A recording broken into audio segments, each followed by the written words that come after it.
ఓం నమః శివాయ.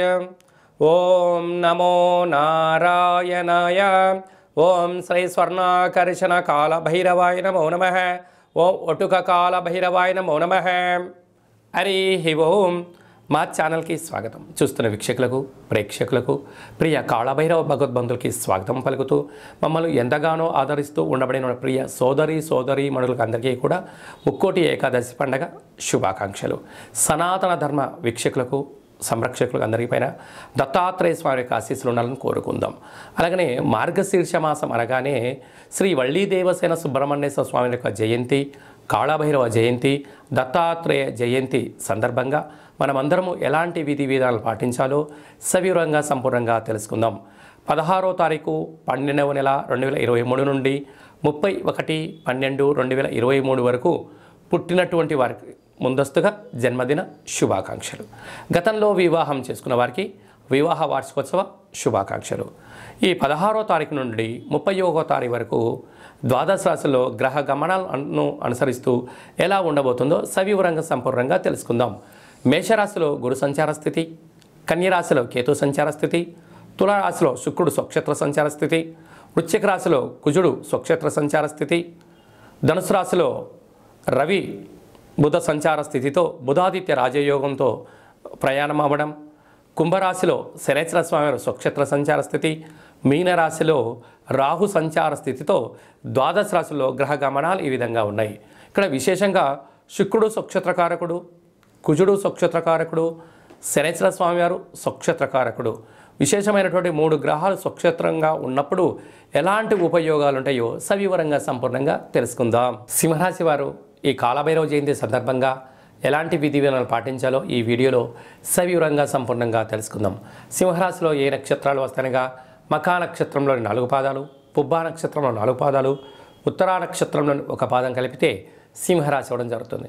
చాలామందికి పుట్టినటువంటి కాల సమయంలో డేటా బర్త్లో లేనటువంటి ఏకైక కారణం చేత పేరు యొక్క మొదటి అక్షరాన్ని అనుసరిస్తూ ఆ రాశిని తెలుసుకునే ప్రయత్నం అవుతుంది. అవి ఏ అక్షరం ఒకసారి పరిశీలన చేద్దాం. మా, మీ, ము, మే, మో, టా, టీ, టు, టే అక్షరాల వదనం సింహరాశి జాతకులే. సింహరాశి యొక్క అధిపతి రవి. వీరికి ధనవాకు కుటుంబ స్థానంలో కేతు సంచారం చేయడం వలన వీరు ఏ పనులు చెయ్యాలన్నా, సాధించాలన్నా దూర భవిష్యత్తుతో బ్రహ్మజ్ఞానంతో ఆలోచించగలిగినట్లయితే అద్భుతమైన దీర్ఘకాలికమైనటువంటి ధనాదాయం, స్థిర చరాస్తులు అంటే వ్యవసాయ తోటలు కానీ, ఫండ్స్లు కానీ, షేర్లలో కానీ దీర్ఘకాలిక కూర్చొని సంపాదించేటువంటి వాటిలో పెట్టుబడులు పెట్టగలిగినట్లయితే మీ యొక్క భవిష్యత్ కాలము చాలా మంచి కాలము అని చెప్పి గమనించాలి. తృతీయంలో శుక్రుడు స్వక్షేత్రకారకుడు అవ్వడం వలన తల్లిదండ్రులతో, అన్నదమ్ములతో, అక్కా చెల్లెలతో మానవ సంబంధాలుగా ఉండే ప్రయత్నం చేయండి. ఆర్థిక సంబంధాలుగా మార్చగలిగినట్లయితే వారు వాహనాలు, బంగారు ఆభరణాలు ఇచ్చిపుచ్చుకునే వ్యవహారంలో స్వల్పమైనటువంటి బహుమతుల కన్నా ఖర్చులు పెరిగే పరిస్థితి చాలా అధికంగా ఉంటుంది గమనించాలి. అర్ధాష్టమ కుజుడు మీ జన్మ నక్షత్రం రోజున అష్టమి, పూర్ణిమ తిథుల యందున ముఖ్యమైనటువంటి పనులు వాయిదా వేసుకోవడం ఉత్తమోత్తమం. సంతాన స్థానంలో బుధాదిత్య రాజయోగం ఉండడం వలన నూతనంగా వివాహమైన వారికి సంతాన యోగం, పిల్లల యొక్క చదువులు, పిల్లల యొక్క అభివృద్ధి, పిల్లలకు సంబంధించినటువంటి ఏర్పాట్లు చేయడంలో అద్భుతమైన విజయం మీ సొంతం కాబోతుంది.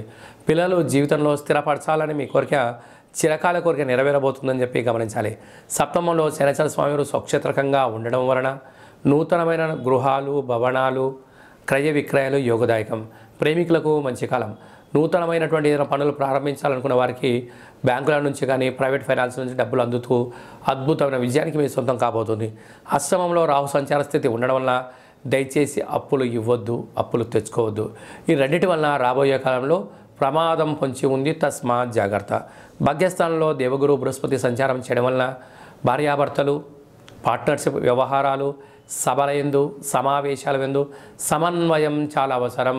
చిన్న చిన్న విషయాలకు తగాదాకు దూరంగా ఉంటూ, మౌనంగా ఉంటూ అర్థం చేసుకొని మాట్లాడగలిగినట్లయితే మీకు అద్భుతమైన రాజగౌరవం మీ సొంతం కాబోతుంది.